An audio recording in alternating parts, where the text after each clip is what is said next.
was a study recently that we could make available to you where a group of highly qualified evolutionary virologists looked at the sequences there. Where it is now is totally consistent with a jump of a species from an animal to a human.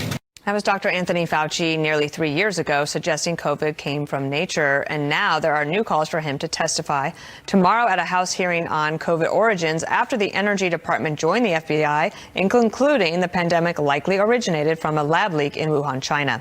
And after newly released emails suggest Fauci championed a study to disprove the lab leak theory. Let's bring in the chair of the COVID subcommittee holding tomorrow's hearing, Republican Congressman Brad Wenstrup of Ohio.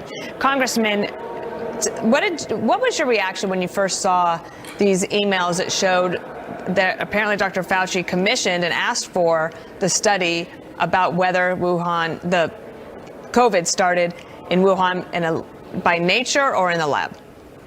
Yeah, well, if you look at that, that's fine that you want to look at whether it came from the lab or whether it came from nature. But what we're finding in these emails is that the quote, focus is to disprove the lab theory. So why would you do that? What is the motive behind that? And then you played the clip there from Dr. Fauci saying it came from nature. Definitively, it must be from nature. And right after that, he gets a thank you from Peter Daszak of Eco Health Alliance, who does coronavirus research in the Wuhan lab, saying thank you for saying that. Well, why was there so much effort to just disprove the lab theory and go with nature? It's 3 years down the road now. We still have not found an intermediary that was holding COVID-19. The plausible explanation seems to be from the lab, and I think more and more people are seeing that.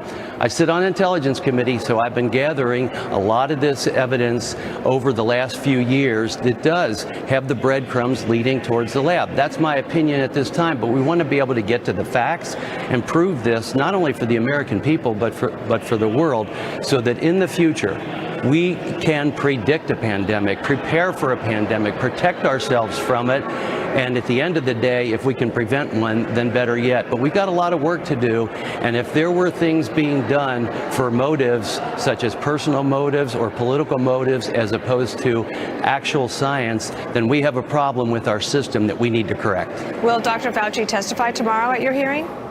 No, he will not be there tomorrow. I think we're a ways from actually getting to Dr. Fauci. I have some concerns along the way, and I want to hear from others and those that worked with Dr. Fauci. I recently looked at his deposition with Louisiana and Missouri, and he said 174 times that he doesn't recall or doesn't remember. So I think we need to get to those people that do remember. Got it. We are about a little over a month since that train derailment in East Palestine, and Secretary Buttigieg made some comments. I want to get your thoughts on that. Listen here. Okay. Even one derailment is too many. But it's really the entire industry that has been pushing hard to water down or delay safety regulations. Our economy depends on a strong freight rail network operating 24/7. We shouldn't have to shut down the rail system of this country in order to make sure that it is safe.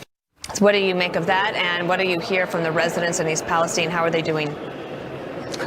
Well, they're doing as best they can. They have a lot of concerns about their health, as you might imagine, and their economic situation going forward. But what I think about that is if there is something, a safety problem, then you should look into it.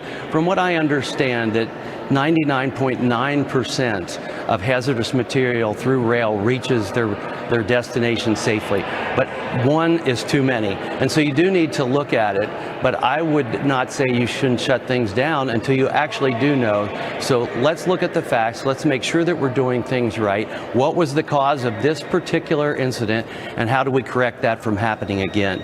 Congressman Wenstrup, thank you. We'll be looking forward to your hearing tomorrow on the origins of COVID. Thanks. Thank you.